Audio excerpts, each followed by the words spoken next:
वो अपने पहले के सारे पोप से अलग थे। लातिन अमेरिका से आए पहले पोप, न्याय के लिए समर्पित और एक विवादित सुधारवादी। 13 मार्च 2013 को वेटिकन की चिमनी से निकलते सफेद धुएं ने खोरखे मारियो बेरगोलियो के चुनाव का संकेत दिया, जिन्हें नया नाम मिला pope Francis. Fratelli e sorelle, भाइयों बहनों, गुड इवनिंग। buonasera.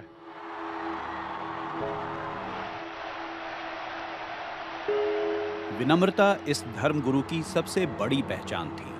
फ्रांसिस बनने के बहुत पहले उनका संदेश था, मैं आप में से एक हूं। खोरखे मारियो बेरगोलियो अर्जेंटीना में इतालवी आप्रवासी के बेटे थे। धर्मशास्त्र से पहले उन्होंने केमिकल इंजीनियरिंग की पढ़ाई की थी। इसके बाद वो जेसुइट ऑर्डर में शामिल हुए और 1969 में पादरी बने। 30 साल बाद उन्हें ब्यूनस आयर्स का आर्क बिशप नियुक्त किया गया। वो काम पर कार की बजाय ट्रेन से जाना पसंद करते थे। पोप बनने के लक्षण उनमें पहले से ही दिखने लगे। जमीन से उनका जुड़ाव मीडिया को भी अक्सर नजर आया। मैं अपना बैग हमेशा खुद उठाता हूँ, ये सामान्य है। फ्रांसिस और इस्तीफा देने वाले उनके पूर्ववर्ती बेनेडिक्ट 16वें के बीच बहुत बड़ा अंतर था। फ्रांसिस सुर्खियों में रहकर भी सहज थे। बेनेडिक्ट को शर्मीला धर्मगुरु माना जाता था, तो भी दोनों लंबे समय तक साथ चले।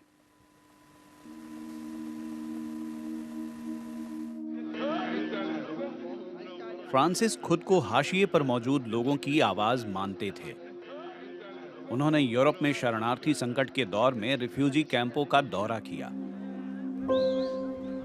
वेटिकन में शरणार्थियों का स्वागत किया और भूमध्य सागर में मारे गए हजारों शरणार्थियों के लिए प्रार्थना की।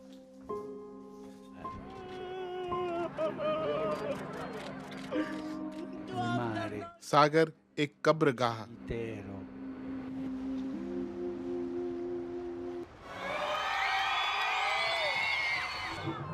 फ्रांसिस एक राजनीतिक पोप थे।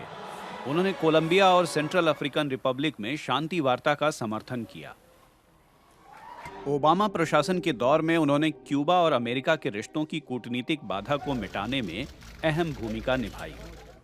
उन्होंने मध्य पूर्व में यरूशलेम की पश्चिमी दीवार पर जाकर प्रार्थना की और उस जगह भी जहां फिलिस्तीनी इलाकों को घेरने के लिए इजराइल ने दीवारें बनाई। पोप फ्रांसिस दुनिया के ताकतवर नेताओं से बात करने में कभी पीछे नहीं हटे। अमेरिकी राष्ट्रपति डोनाल्ड ट्रंप को यह बहुत जल्द पता चल गया। एक आदमी जो बार बार दीवारें बनाने के बारे में सोचता है, पुल नहीं, वो ईसाई नहीं है।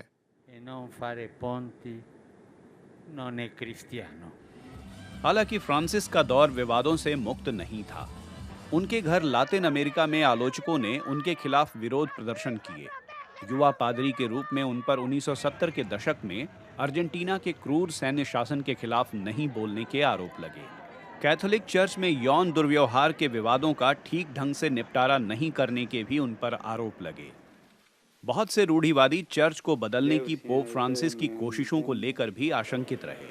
उन्होंने प्रभावशाली वेटिकन बैंक की सफाई की और नए कार्डिनलों को नियुक्त किया, खास तौर से विकासशील देशों में। परंपरावादी इससे बहुत झुंझलाए।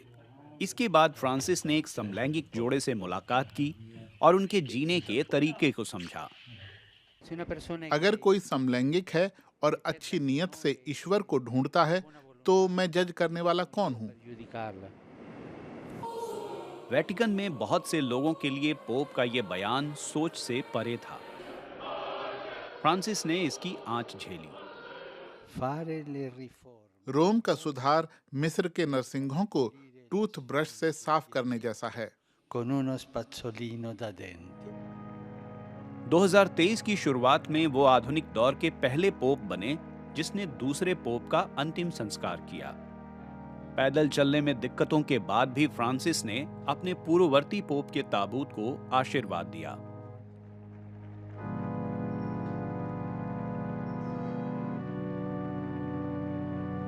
termine della regola pastorale. हजारों लोग सेंट पीटर्स स्क्वायर पर मास में शामिल हुए और इतिहास का हिस्सा बने।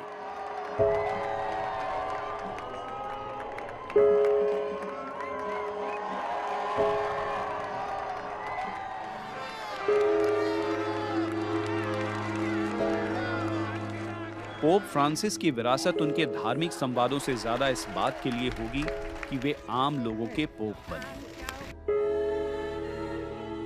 अपनी विनम्रता की वजह से उन्हें वो ख्याति मिली जो किसी और पोप के हिस्से नहीं आई, ना सिर्फ चर्च को मानने वालों में बल्कि पूरी दुनिया में।